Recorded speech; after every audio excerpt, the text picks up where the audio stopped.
बंगाल की राजधानी कोलकाता में 8-9 अगस्त की रात को आजकल मेडिकल कॉलेज में दुष्कर्म की घटना हुई थी। इस घटना के बाद न सिर्फ बंगाल में बल्कि देश भर में आक्रोश था और जगह जगह प्रदर्शन हुए, न्याय की मांग हुई। लेकिन अब ये न्याय की मांग राजनीतिक अखाड़े में तब्दील हो गई है और पूरा बंगाल इस वक्त प्रोटेस्ट, प्रदर्शन और आंदोलन के अखाड़े में तब्दील हो चुका है। नमस्कार, लिबरल टीवी देख रहे हैं आप, मैं हूं आर मोहन तिवारी। भारत में राजनीति कहाँ नहीं देखने के लिए मिलती है, घरों में भी राजनीतिक दस्तक देखने के लिए मिल जाती है। और जब बेटी के दुष्कर्म के लिए देश में आंदोलन हो रहे थे, देश में प्रदर्शन हो रहे थे, तो इन प्रदर्शन के बीच भी पॉलिटिक्स का जमावड़ा देखने के लिए मिलने लगा है।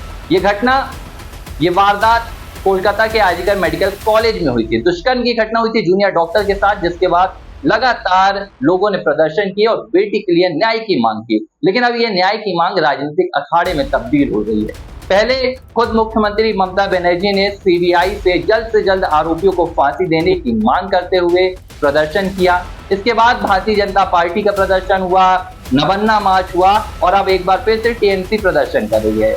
टीएमसी के छात्र जो नेता हैं वो प्रदर्शन कर रहे हैं। तो लगातार पूरे बंगाल में एक के बाद एक प्रदर्शन हो रहे हैं और जो आवाज बेटी के न्याय के लिए उठ रही थी, जो आवाज उसकी अस्मिता के लिए उठ रही थी, महिलाओं की सुरक्षा के लिए उठ रही थी, दुष्कर्म के खिलाफ उठ रही थी, अब वो आवाज राजनीतिक शोर में तब्दील हो चुकी है। एक तरफ भारतीय जनता पार्टी का अखाड़ा है तो दूसरी तरफ टीएमसी का दंगल हो गया है। ममता बनर्जी भी प्रदर्शन कर रही हैं तो भारतीय जनता पार्टी के मजूमदार भी प्रदर्शन कर रहे हैं और सभी की अपनी राजनीति है। कोई आरोप लगाता है कि लोकतंत्र को कुचला जा रहा है, तो कोई आरोप लगाता है कि प्रदर्शन के नाम पर बर्बरता की जा रही है। लेकिन इन सब के बीच एक बार फिर से बेटियों की हक की आवाज कहीं गुमसुम सी होती नजर आ रही है, कहीं शोरगुल में दबती हुई नजर आ रही है और सियासत का जो शोर है वो एक बार फिर से बंगाल की जमीन पर देखने के लिए मिलने लगा है। और जो आवाज कोलकाता की उस पीड़िता के लिए उठाई जा रही थी जिसने दुष्कर्म का दंश झेला था,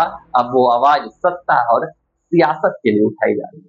लिबरल टीवी पर ये तस्वीरें आप देख रहे हैं, ये बंगाल के उन प्रदर्शन की तस्वीरें हैं जहां कभी भारतीय जनता पार्टी नजर आ रही है तो कहीं बीजेपी नजर आ रही है। अब महिला आयोग की जो यहाँ पर निष्क्रियता सामने आई है, इसे लेकर भाजपा प्रदर्शन कर रही है। भाजपा की महिला जो है तमाम जा रही हैं, महिला आयोग के दफ्तर में ताला लगाने जा रही हैं। तो अब इसके विरोध में ममता बनर्जी की भी, टीएमसी पार्टी के भी छात्र जो है वो आंदोलन के लिए तैयार हो रहे हैं। सवाल ये उठ रहा है कि इस आंदोलन के अखाड़े में क्या वाकई दुष्कर्म पीड़िता के लिए कहीं भी न्याय नजर आ रहा है? सोशल मीडिया पर अब बंगाल की सियासत को लेकर लोगों में आक्रोश है। लोगों का कहना है कि दुष्कर्म की पीड़िता के लिए जो न्याय की मांग चल रही थी, अब वो सियासत के शोरगुल में दब सी गई।